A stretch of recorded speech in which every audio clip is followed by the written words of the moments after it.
Chapter 116. Actually, Mia could tell what was playing in Harold's mind, and she wanted to protect herself from any unwanted scenarios, hence, she made up her mind not to drink with him tonight.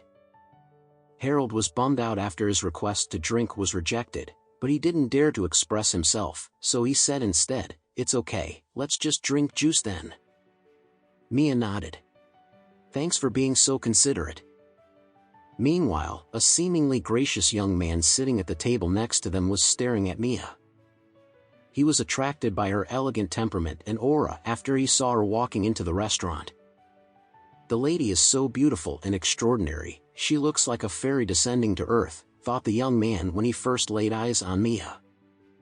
After observing their interaction for a while, he realized that the lady and the man were not a couple, so he decided to grab his chance to get to know the beautiful lady.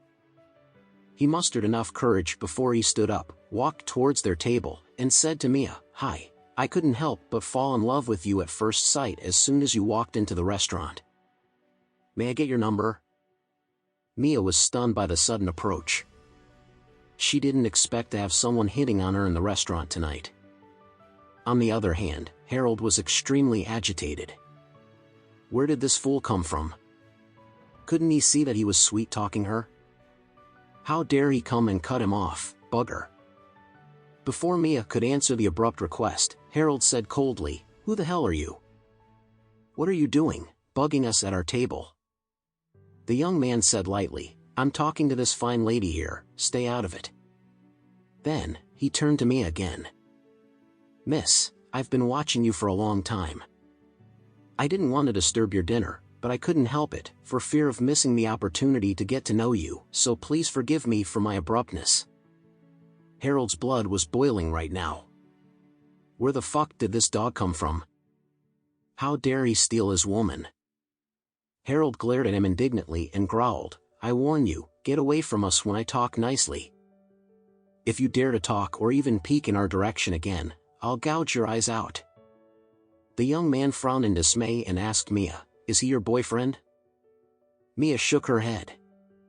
The young man then turned his head back at Harold and said, "Since you are not her boyfriend, what's wrong with me confessing to her?" Harold grinned coyly. "I don't like you watching her, keep your eyes away from her." The young man frowned again. "Why are you so cocky?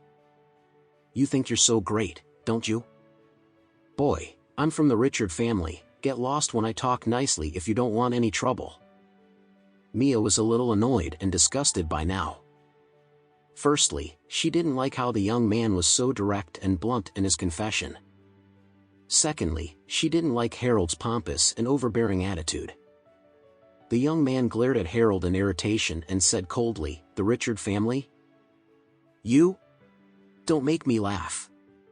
I warn you, stop your pretentious act right now, otherwise, I'll make sure you won't be able to walk out of this restaurant." Harold gritted his teeth in angst like a bear in a sore head. He became an easy target for anyone now. He had already embarrassed himself the first time he had invited Mia to dinner.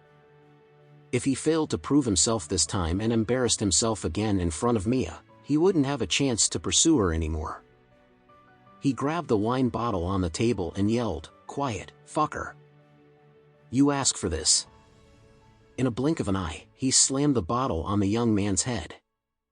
With a loud bang, blood gushed out of the man's head and spilled onto the floor,